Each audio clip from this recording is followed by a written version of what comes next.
Bene data bakundwa, dusangiye kwizera muri Yesu Kristo, ndabashuje mu izina ry'umwami wacu Yesu Kristo. Iki ni cya kiganiro Bibiliya isoko y'ubugingo, mutegurirwa kandi mukagezwaho na Pasiteri Vuguzigira Alphonse. Uyu munsi mu nyigisho dusanzwe twigana, abazikurikira kuri YouTube channel Pastor Vuga, n'abazikurikira kuri Sana Radio 98 n'ibice 0. Uyu munsi tugiye kwigana igitabo cy'ibyahishuwe. Igitabo cy'ibyahishuwe ni inyandiko isa naho itwereka ibizabaho ku iherezo ry'iki gihe turimo, kikatwereka n'iyima ry'ubwami bw'Imana. Inyigisho nkuru ni izerekeye iminsi y'imperuka, nizo zigaragara mu gitabo cy'ibyahishuwe. Ni igitabo cy'ubuhanuzi buvuga ibyenda kubaho, nkuko tubibona mu gice cya mbere umurongo wa 2 n'uwa 3. Kandi mu byo igitabo kitwigisha, kugaruka kwa Yesu Kristo nicyo kintu gikuru. Mbibutse ko iyi ni incamake igize igitabo cy'ibyahishuwe turimo kureba. Igitabo tuzakireba mu buryo bwimbitse igice ku kindi. Ubusobanuro bw'ibyahishuwe burakomeye cyane, ndetse bukunda no gutesha umutwe abantu biga iki gitabo cy'ibyahishuwe kurusha ibitabo byose by'isezerano rishya.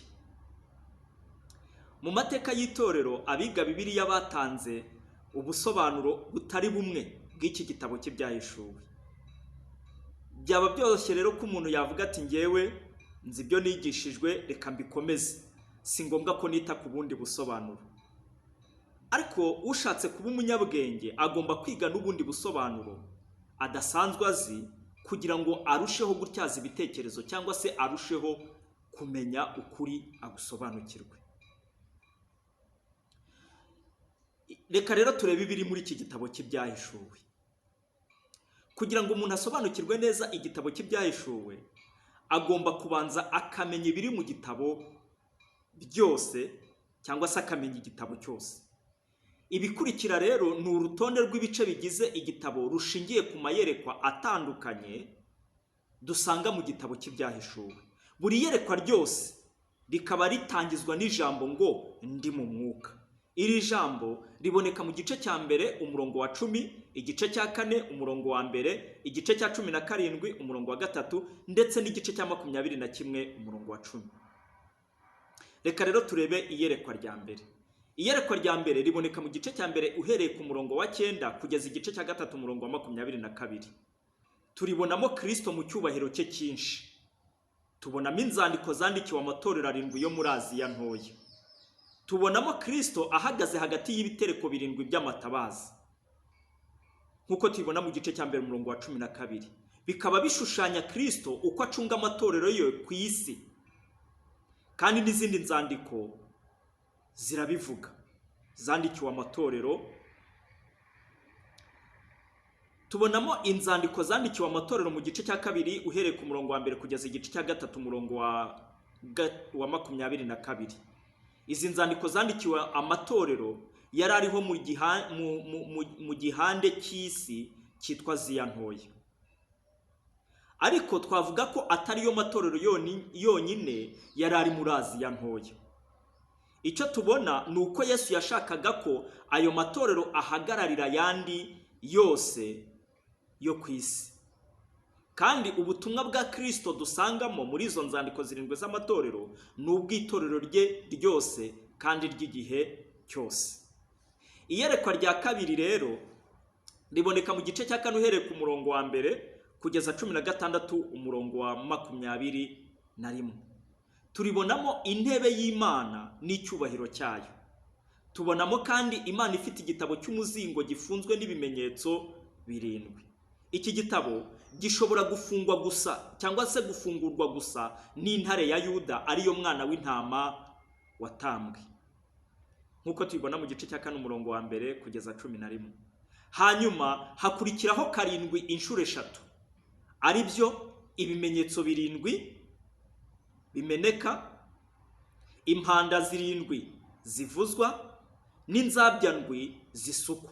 Ibimenyetso 7 bigaragara mu gice cya 5 uhereye ku murongo wa 1 kugeza mu gice cya 8 umurongo wa mbere. Impanda zirindwi zivuzwa tubibona mu gice cya 8 umurongo wa 2 kugera mu gice cya 9:21. Naho impanda inzabya ndwi zisukwa tubibona mu gice cya 15 uhereye ku murongo wa mbere kugeza mu gice cya 16 umurongo wa 21.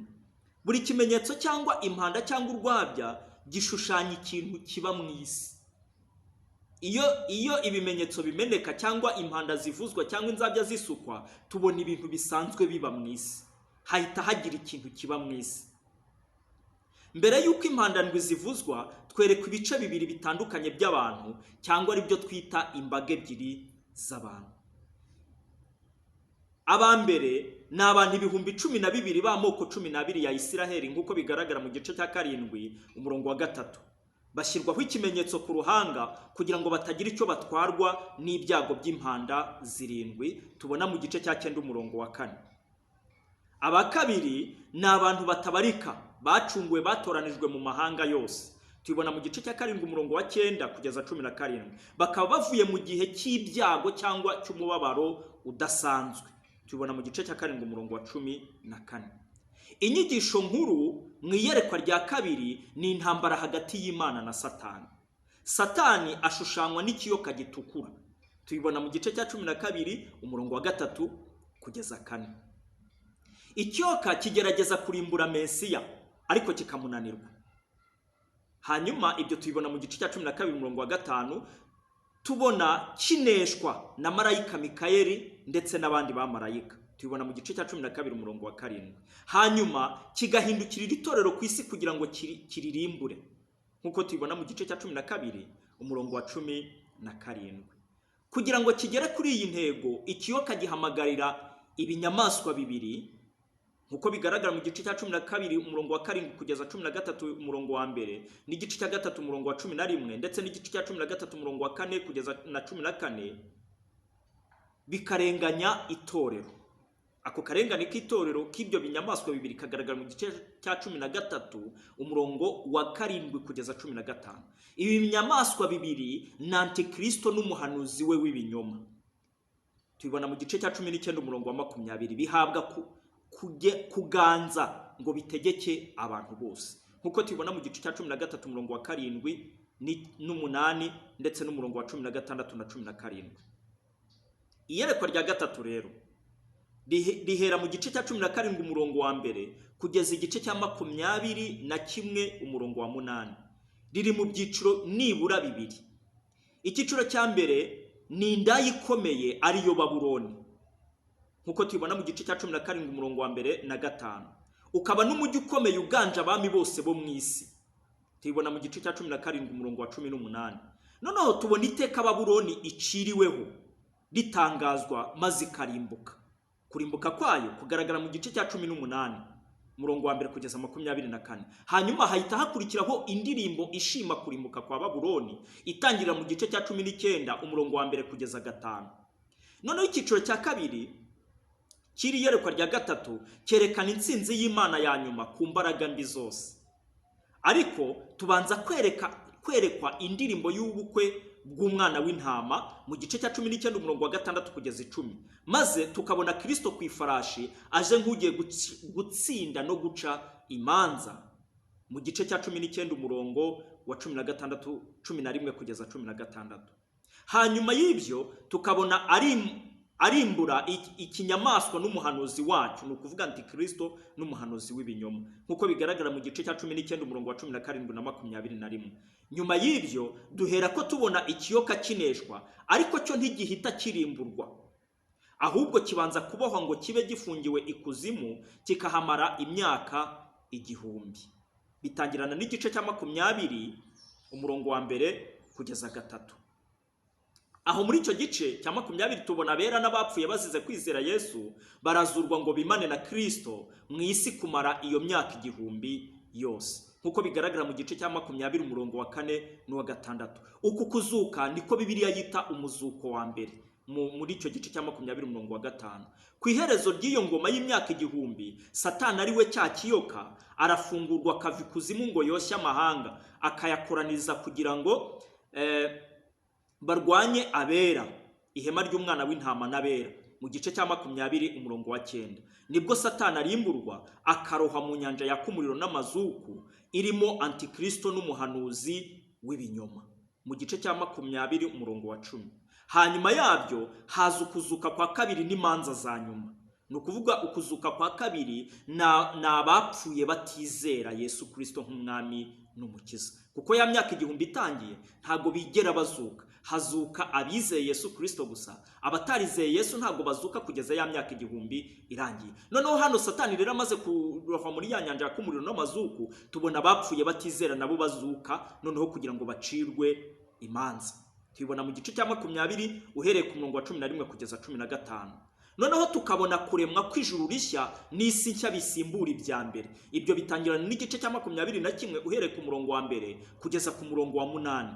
Niho abacunguwe, ni ukuvuga muri iyo si nshya n'ijuru rishya, abacunguwe cyangwa abera bazabana n'Imana basabanye nayo rwose, kandi bakabana nayo iteka n'iteka ryose. Ndetse iki gice kitubwira ko nta mibabaro izongera kubaho, nta kurira, nta kuboroga n'ibindi bimeze bityo. Noneho iyerekwa rya 4 ari naryo rya nyuma rishushanya Yerusalemu nshya imanuka iva mu ijuru.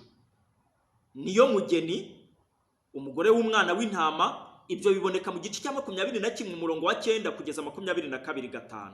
Noneho amagambo aheruka asoza agaragara mu gice cya 22 uhereye ku murongo wa 6 kugeza 21, arimo rihamagarira abantu kwakira impano y'Imana y'ubugingo buhoraho, nk'uko bigaragara mu gice cya 22 umurongo wa 17.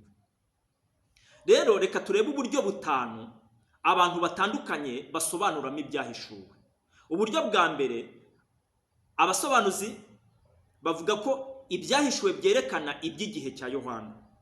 Abasobanuzi benshi bafata ibyahishuwe nk'igitabo kimwe mu bindi by'amayerekwa byanditswe kera, urugero nk'igitabo cya Enoki, ikizamuka rya Mose, icya Ezira cya 4, ndetse n'igitabo cya Baruki. Abasomyi ba Bibiliya n'abasomyi b'amateka y'itorero ibi barabizi. Aba basobanuzi bumva ko ibi bitabo cyangwa se ibitabo nk'ibi byandikiwe gukomeza abakristo b'icyo gihe bari mu karengane, cyangwa se bari bugarijwe n'akarengane, kandi bumva ko ibi bitabo bigamije gufasha abakristo kumenya impamvu zifite ishingiro mu by'umwuka ku bigeragezo bari barimo. Niko aba basobanuzi babyumva.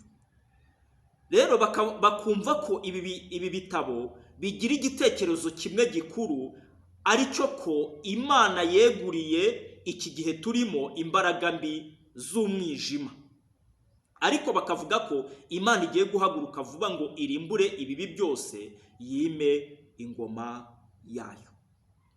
Abasobanuzi kandi bemeza ko ubu butumwa bugomba guhumuriza ababwumva.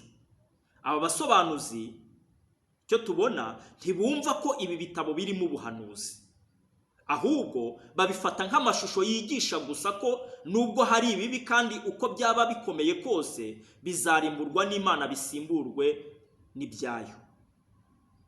Niko basobanura ibyahishuwe. Barebera amashusho y'ibyahishuwe mu bantu bari bariho muri icyo gihe gusa. Nk'urugero, bavuga ko ibyahishuwe byanditswe mu gihe abakristo barenganywaga n'ubutegetsi bwa Roma, kandi byandikiwe abakristo mu gihugu cya Aziya, aho idini ry'ubwami bwa Roma ryari ryiganje cyane. Kubera ko iryo dini ryategekaga abantu bose kuramya umwami wa Roma Kayizari, bituma aba basobanuzi babona ishusho y'inyamaswa ya mbere nk'iy'umwami wa Roma. Noneho bakabona umuhanuzi wayo nk'iryo dini ry'ubwami ryarenganije abantu rikanabahatira kuramya umwami. Bityo kuri bo babona ko umwanditsi w'ibyahishuwe yashakaga gukomeza abari bari muri ako karengane, abizeza ko nubwo bikomeye ndetse bamwe bagapfa, ariko Kristo azaza vuba kugira ngo arimbure Roma, yime ingoma ye mu isi. Mu by'ukuri nubwo wenda wari ubusobanuro bw'abantu bamwe, ariko twafashwa gato n'ubu busobanuro, kuko icyo budufasha nuko budufasha kumenya koko ibyahishuwe byanditswe mu gihe cy'akarengane. Uku ni ukuri kwa Bibiliya, kandi ubutumwa bwabyo bwagombaga gukomeza no guhumuriza abakristo b'icyo gihe. Mu by'ukuri ibi nabyo ni ukuri kwa Bibiliya. Cyakora aba basobanuzi ntibatandukanye ibyahishuwe n'ibindi bitabo by'icyo gihe birimo ibisa n'amayerekwa. Usanga ko akenshi abakomeza ubu busobanuro ari abantu batemera ko Bibiliya ari ijambo ry'Imana, igitabo gitandukanye n'ibindi byose.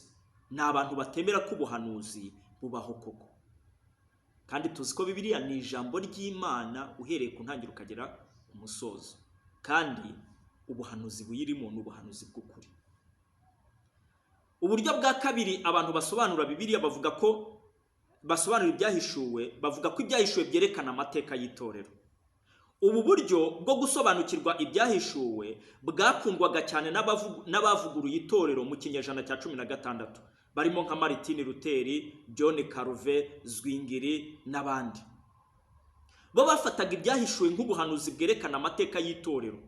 Bagendaga bashaka mu byabaye mu bihugu no mu bantu b'imena mu mateka ubusobanuro bw'amashusho y'ibimenyetso birindwi, impanda ndwi n'inzabya ndwi n'ibindi. Igikuru kuri bo cyari ukubona ko inyamaswa ari papa w'itorero katolike ry'i Roma n'umuhanuzi we w'ibinyoma, bakavuga ko ari idini. Ubwo ni ukuvuga idini katolike. Aba basobanuzi bafite uburyo butatu basobanuramo iby'ingoma y'imyaka igihumbi. Uburyo bwa mbere bavuga ko imyaka igihumbi izatangizwa no kugaruka k'umwami Yesu. Izaba igihe cy'ingoma ye hano ku isi nyuma y'uko abanzi be baneshejwe. Ikindi bavuga ni uko imyaka igihumbi ni ishusho y'igihe cy'itorero. Ni ukuvuga ngo igihe umwuka wera yatangizaga itorero ku munsi wa Pentekote, kuri imyaka igihumbi yari imaze gutangira. Bakavuga ko ubutumwa buzagenda bugwira abakristo babe benshi. Ibyo bizatuma isi ihinduka nziza cyane. Bo bavuga ko ntabwo bavuga ko isi izarimbuka, ahubwo bavuga ko isi izagenda ihinduka nziza. Rero imyaka igihumbi ni ishusho y'iyo myaka myiza hano ku isi. Bo niko basobanura imyaka igihumbi. Ikibazo ni uko aba basobanuzi badahuje ku ubusobanuro bwa gatatu. Imyaka igihumbi izatangizwa n'itorero.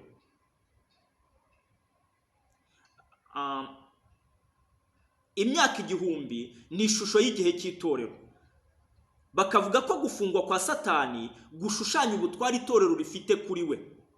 Gutwara kwa Kristo cyangwa ubutegetsi bwa Kristo n'ugutegeka kwe mu bakristo n'itorero rye muri iki gihe cya none. Donko uburyo bwa gatatu basobanuramo ni ukuvuga ngo imyaka igihumbi ni ishusho y'igihe cy'itorero. Ni ukuvuga ngo igihe itorero ryatangiraga, donko Kristo yari atangiye ubutegetsi bw'imyaka igihumbi. Noneho bakavuga yuko imbaraga abakristo bafite baheshwa no kwizera Yesu Kristo nizo ziboha Satani, niko kwa kuboho kwa Satani. Ariko mu by'ukuri ubusobanuro butandukanye n'ibyo Bibiliya yerekana.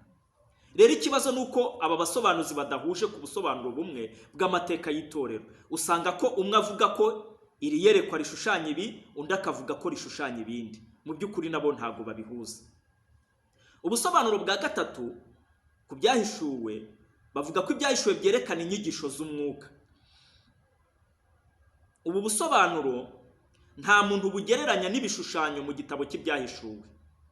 Abakurikiza ubu busobanuro bavuga ko amashusho yose y'ibyahishuwe ashushanya inyigisho z'umwuka gusa, nta kindi. Mu buryo bw'amashusho ibyahishuwe byerekana intambara ziri mu buryo bw'umwuka. Mu yandi magambo, abatanga ubusobanuro bw'ibyahishuwe bavuga yuko amashusho yose yo mu gitabo cy'ibyahishuwe yo icyo amaze ni ukutwereka yuko hari intambara z'umwuka, nta kindi. Mu buryo bw'amashusho ibyahishuwe byerekana intambara zihari mu buryo bw'umwuka no kunesha kw'Imana. Bo niko babisobanura. Ntibigamije guhanura abami n'ubwami n'amatariki n'ibindi. Ikibazo cy'ubu busobanuro ni uko amashusho n'ibimenyetso by'ibyahishuwe umuntu atavuga ko ari ntacyo bishatse gusobanura cyangwa guhanura. Mu by'ukuri iyo usomye amashusho y'ibyahishuwe cyangwa ibigereranyo tubona mu gitabo cy'ibyahishuwe, ntago wahakana ko ntacyo ashatse gusobanura. Mu by'ukuri byanze bikunze bifite icyo bishaka gusobanura. Rero ubu busobanuro bwo buvuga ko nta kindi bigamije gusobanura. Ubusobanuro bwa kane ku gitabo cy'ibyahishuwe bavuga ko ibyahishuwe byerekana inzira y'itorero n'inzira y'Abisiraheli. Ubu busobanuro bukundwa cyane n'amatorero menshi yo muri Amerika, cyane cyane amatorero twita evangelique cyangwa evangelical churches yo muri Amerika. Bumva ko Imana ifite gahunda ebyiri, iya mbere imwe y'ubwoko bw'Abisiraheli n'indi y'itorero. Bityo babona ko ibimenyetso birindwi n'impanda n'inzabyandwi byose birebana n'igihe cy'ibyago bidasanzwe bizaba ku isi yose, akaba ari cya gihe cy'umubabaro wa Yakobo nk'uko tubisoma muri Yeremiya igice cya 30 umurongo wa 7. Kandi ubwo ari igihe cy'umubabaro wa Yakobo, biriya byose birebana n'ubwoko bw'Abisiraheli ntibireba itorero, niko babisobanura. Ibyo Imana ishaka kubwira itorero ibiribwira mu gice cya 2 n'icya 3 muri nzandiko zirindwi z'amatorero, kubera ko bavuga ko nyuma yaho ntabwo ijambo itorero ryongera kugaragara, keretse mu gice cya 22 umurongo wa 16 niho ijambo itorero ryongera kugaragara. Bityo rero bagasobanura yuko ibyo byago bikomeye birebana n'ubwoko bwa Isiraheli. Babona ko kandi babakuru 24 ari itorero ryazamuwe rikaba riri imbere y'intebe y'Imana, tubona mu gice cya 4 umurongo wa 4. Abantu b'Imana bazaba basigaye ku isi ni Abisiraheli gusa baturuka mu moko uko ari 12 ya Isiraheli, tubona mu gice cya 7 uhereye ku murongo wa 1 kugeza ku murongo wa 8.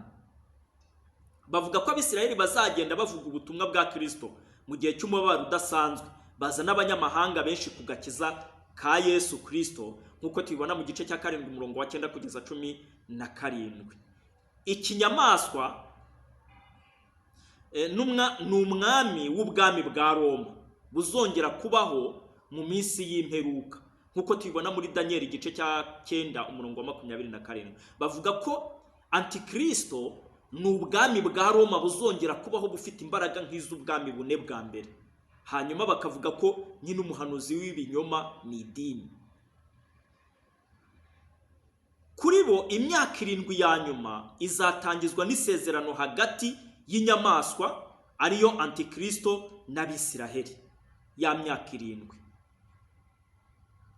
Inyamaswa izaryica hashize imyaka 3 n'igice maze itangire kurenganya Abisiraheli. Mbibutse neza ko ibirebana n'ibyumweru 70 nitujya mu gitabo mu buryo bwimbitse tuzabireba.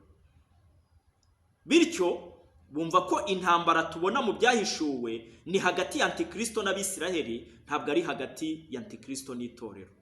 Aba basobanuzi b'ubusobanuro bwa kane bukundwa n'amatorero evangelique yo muri Amerika bavuga ko iyi ntambara tubona ni hagati ya Antikristo n'Abisiraheli, ntabwo ari hagati ya Antikristo n'itorero.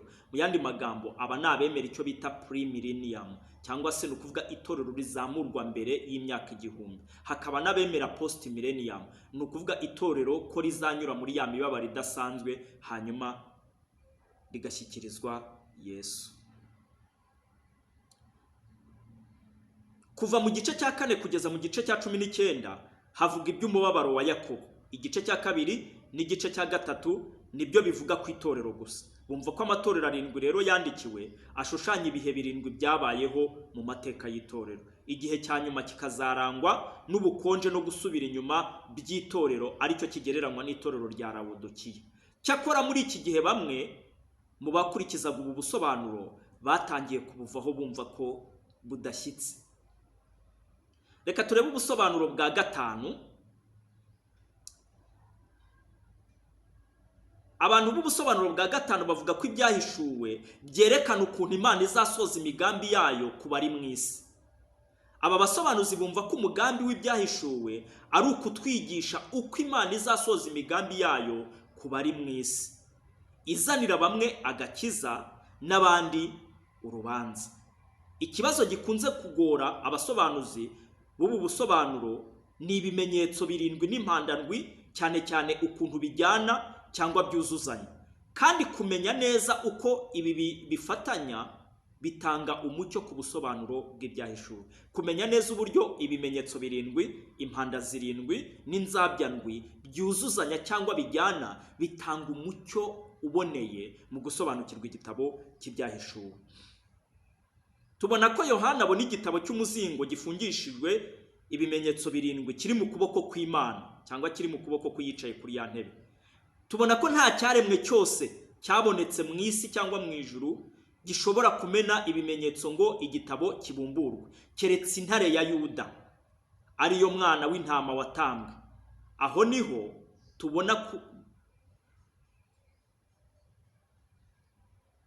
niho tubona igitekerezo gikuru cy'ibyahishuwe. Intare yanesheje ariyo Yesu Kristo wabambwe ku musaraba niyo yonyine ishobora guhishura ibihishwe by'Imana.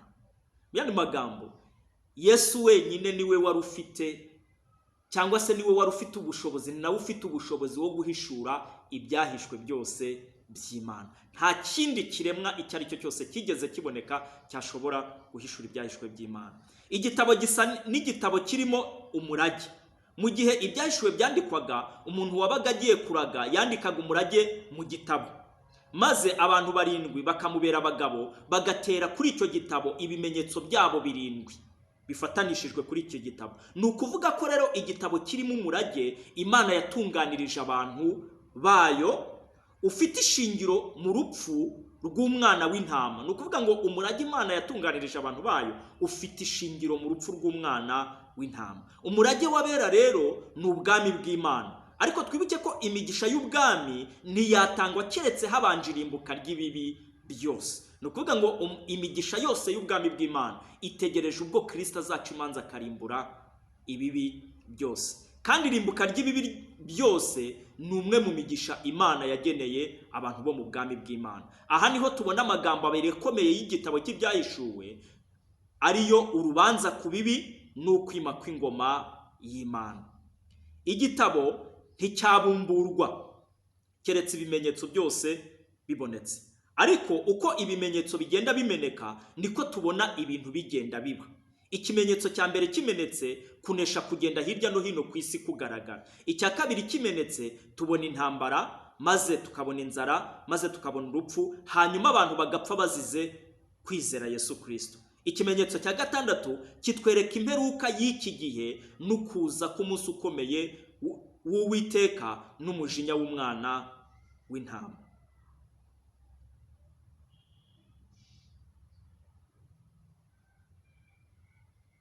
Tubibona mu gice cya 6 umurongo wa 16 na 17. Iki nacyo cyatwigisha ko ibiba mu gihe ibimenyetso bimeneka aba atari imperuka ubwayo, ahubwo ko ari ibibanziriza imperuka. Kandi uku niko Yesu yabitwigishije muri Matayo igice cya 24, avuga ko intambara n'inzara n'ibindi bibi by'isi atari imperuka, ahubwo ko ari itangiriro ryo kuramukwa. Tubibona muri Matayo igice cya 24 umurongo wa 8.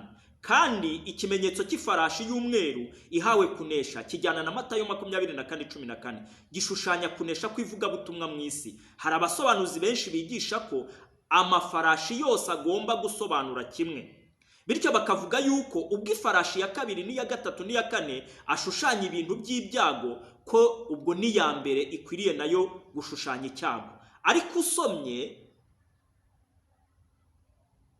neza usanga ko ari nta cyago givugwa ku ifarashi ya mbere, kandi ahandi mu byahishuwe urasanga ko umweru ushatse gushushanya Kristo cyangwa kunesha k'umwuka.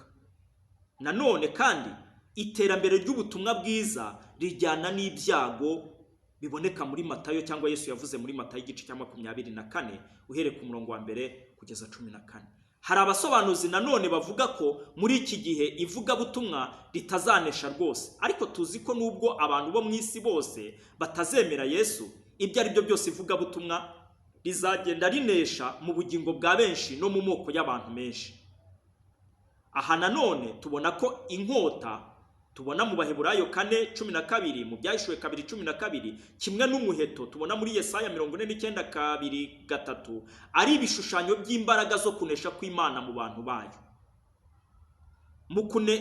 Mu kumeneka kw'ibimenyetso bya mbere 5 tubona ibikoresha Imana izakoresha muri iki gihe kugira ngo igeze isi ku musozo wayo, maze izane agakiza kayo n'urubanza rwayo kubatizera. Ivuga butumwa, intambara, urupfu, inzara n'urupfu rw'abahamya rw'abahamya Kristo nabyo ni bimwe mu bikoresho byayo izakoresha muri iki gihe izana isi ku musozo. Ibi ni itangiriro ry'agakiza n'urubanza tugiye kubona igitabo gitangiye kubumburwa mu gihe ikimenyetso cya karindwi kizaba kimaze kumenwa. Ikimenyetso cya gatandatu kitwereka imperuka, ariko ikimenyetso cya karindwi kimenetse nta cyago tubona, nta kintu na kimwe tubona cyangwa ikintu kiba. Bitwigisha ko mu kumeneka kw'ikimenyetso cya karindwi igitabo kirabumburwa, maze ibyo tugiye kubona nyuma y'ikimenyetso cya karindwi bitangiriye ku mpanda zirindwi ni ibyanditswe noneho mu gitabo. Ikimenyetso cya karindwi rero kitwereka ikindi cyago, ahubwo ntikitwereka ikindi cyago, ahubwo giha igitabo kubumbuka ngo tubone gahunda y'Imana y'iminsi y'imperuka yo gusoza imigambi yayo ku bari mu isi, izanira bamwe agakiza n'urubanza ku bandi. Nuko abasobanukirwa igitabo cy'ibyahishuwe muri ubu buryo babona ko inzandiko ndwi zandikiwe amatorero y'icyo gihe yo muri Aziya ntoya, nyamara bikagira ibyo bibwira amatorero y'ibihe byose, kimwe nk'uko bigaragara mu zindi nzandiko za Pawulo na Petero n'abandi. Ibimenyetso bishushanya ukuboko kw'Imana gukorera muri iki gihe cya none uko tugenda dusatira imperuka, maze ibyo tubona duhereye ku gice cya karindwi bizaba mu minsi y'imperuka mu gihe Imana izasoza imigambi yayo ku bari mu isi, izanira bamwe agakiza ndetse n'urubanza ku bandi. Rero mu nyigisho ikurikira noneho tuzatangira dusobanukirwe igitabo cy'ibyahishuwe igice ku kindi. Iyi yari incamake cyangwa se introduction y'ibyo tuzabona mu gitabo cy'ibyahishuwe. Imana ibaha umugisha, ntuzacikwe, ukurikirane kuri YouTube Pastor Vuga ibi byigisho uzajya ubisangaho. Imana y'amahoro ibaha umugisha. Murakoze.